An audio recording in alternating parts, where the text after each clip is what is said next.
Tomorrow is the last day of the extended truce. Prime Minister Netanyahu in Israel has indicated a willingness to let this go on for several more days if 10 hostages a day at a minimum are released. But there are things that can go wrong. We saw it happen this morning where there was some sort of a skirmish in northern Gaza and an aircraft above Gaza, an Israeli aircraft.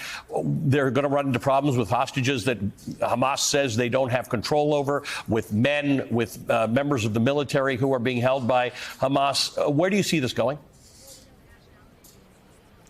Well, every day it seems like you're fortunate that this ceasefire is holding, and the families here are increasingly concerned that the ceasefire could break down.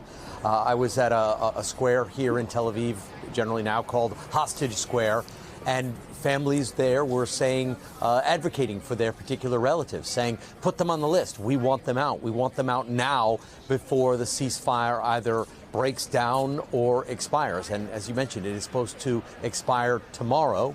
And judging by the pace of events, it looks like 10 Israelis came out today, so 10 plus 2, 10 Israelis and 2 Thai nationals. And a similar number is expected, 10 and perhaps some other foreign nationals as well, 10 Israelis tomorrow. So that would leave many, many families incredibly disappointed, incredibly concerned that their loved ones got neglected, got knocked off the list for whatever reason. And then, of course, there's the situation of all the men. Right now, we're just talking about women and children. Yesterday, it was primarily children who were released, a few women, 2 women, and 9 children. Today, it's almost all elderly people, including some in their 80s. So what about all the men? What about the men who are civilians, men who are above fighting age? So there is a concern here that we could be in the final hours. Certainly, we are technically in the final days, unless there is some sort of extension. That's why that meeting that you mentioned, that secret meeting, which everyone is now talking about in Doha, is so important. But sources I've been speaking to say that it has happened, but is no breakthrough so far. Well, this is the great thing about talking to you, Richard, because you're on the ground talking to people. At the same time, you have a very broad understanding of what's going on in the rest of the world. And Doha in Qatar is the central place for the negotiations right now. The head of the CIA is at the secret meeting with the Mossad. Obviously, everything that needs to be said has been said before. Americans want the American hostages out. They'd like this to go longer. They'd like the pauses in fighting to last longer. And yet there's a great deal of shuttle diplomacy going on. Anthony Blinken's headed back to the Middle East again. What is happening, or what is not happening, in your opinion, that moves us toward a resolution in this issue?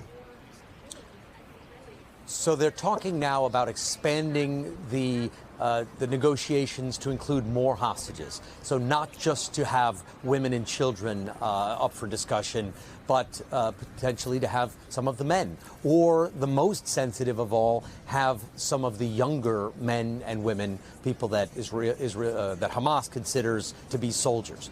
And if you start talking about those issues, the most sensitive of the hostages, then automatically you're talking about larger issues. You're talking about the blockade of Gaza. You're talking about the right of Hamas to continue to rule Gaza. Israel insists, and the United States agrees, that after October 7th, Hamas lost the right to control the Gaza Strip. Hamas was elected into power years ago, and then had a coup, kicking out its rival, and has been in power ever since. And Israel's approach to dealing with it has been to cut off the Gaza Strip, to build fences around it, build an immensely expensive and complex electronic network around Gaza of cameras that Hamas was able to get around, figured out a way how to beat it. So how do you get out of this? How do you convince Hamas to step down? Do you convince Hamas that it needs to play a different role, to be incorporated into a larger Palestinian government? As far as I know, those longer-term conversations are not being had, or not being had explicitly at this stage. And so you asked what is lacking. I think the longer-term vision of what's happening is lacking. But first, we sort of need to get out of this crisis phase. These families who are here, these families I was talking to a short while ago, are desperate that they only have one more day to get their relatives out. And if it's only going to be 10 people potentially tomorrow, if it doesn't break down, that's going to leave a lot of disappointed families, a disappointed nation, let alone all of the young men and women who aren't even really under open discussion at this stage outside the secret talks. Richard, let's talk for a moment about the Palestinians. The deal is roughly 3 Palestinian detainees for each hostage released. The Palestinian detainees are released from a prison to the West Bank, not to Gaza, obviously. We're seeing images of them reunited with their families. In some cases, the criticism coming from the Israelis is that they are wearing Hamas flags or somehow they have Hamas paraphernalia on them. These are people who are held, in some cases, without charge or on administrative charge or for uniquely small crimes. We don't know when they went into prison, whether they were Hamas supporters or not. But for the last year, there have been things going on in the West Bank. There have a lot of people been killed. There's a lot of settler violence. I think in Jenin right now, there's military action underway. That is a hot zone that is creating yet more Palestinians who are unhappy with the control that Israel exerts over their lives. Where does that situation come into play in all of the discussions that we're having? So where does the West Bank come into play? The West Bank is fundamental to all of this. But first, to answer the question of who are the Palestinians who are being released, they are, as you described them, very low-level detainees. Some of them were never actually sentenced to jail. They were rounded up. They were in the tribunal phase or the evidence gathering phase. They were in kind of a pretrial detention.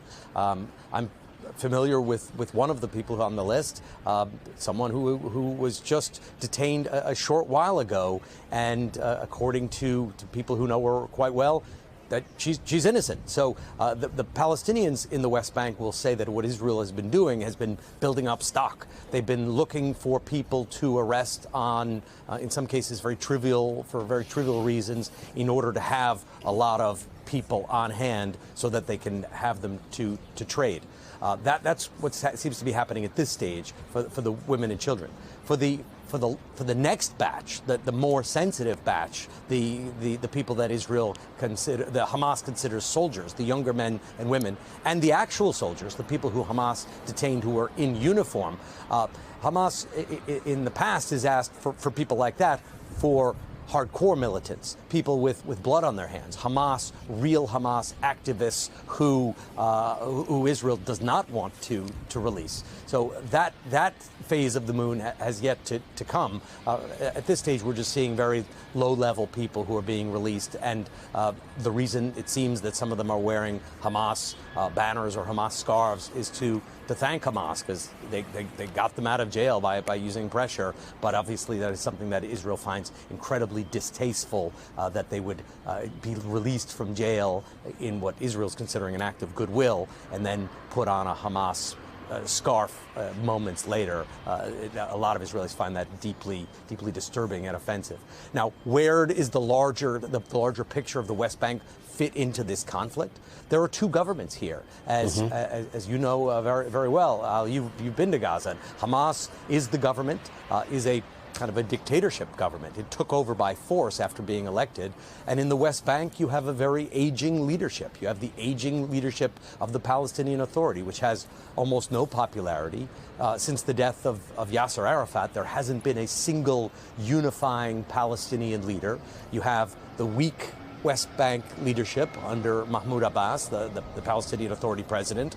And then you have in Gaza, Hamas, which is an extremist group which carried out the October 7th massacre, killing 1,200 people and taking hostages, including babies. There's a 10-month-old baby held in Gaza right now. I was with members of his family. A toddler is his brother, also held, 4 years old. The whole family was taken, and they are still in Gaza tonight. What kind of group takes a 10-month-old baby hostage? And it is unclear where that baby is right now. Hamas, according to the Israeli military, gave this family, including these two children, over to another militant group. So Hamas has lost its credibility. Israel says it's lost its right to govern the Gaza Strip. And the Palestinian leadership in the West Bank is incredibly weak and has no credibility among the Palestinian people. So how do you get out of this? And there are some talks, and I've been talking with Israeli intellectuals and others, that you need to think differently. Perhaps they need a new leader. Perhaps they need to free an inspiring leader from an Israeli jail, a figure like Marwan Barghouti. That's a name that you might know, that a lot of our viewers might not know, who was a unifying leader. He was the most popular Palestinian after Yasser Arafat. And he was someone who could have potentially replaced Yasser Arafat as a unifying leader for all of Palestinians in the West Bank and Gaza. But he's been locked up for decades. And some Israelis are starting to say, well, maybe he should get out. Yep. Maybe we need to change the calculation and not have two governments and have one unifying government that Israel can work with, that represents Palestinians in both territories, the West Bank and Gaza. But we're not there yet, and it's unclear if those secret talks in Doha have gotten to this stage yet, or if they're just talking about what kinds of hostages can be released, the easier ones, the women and children, or the much more complex ones, the military-aged men and women.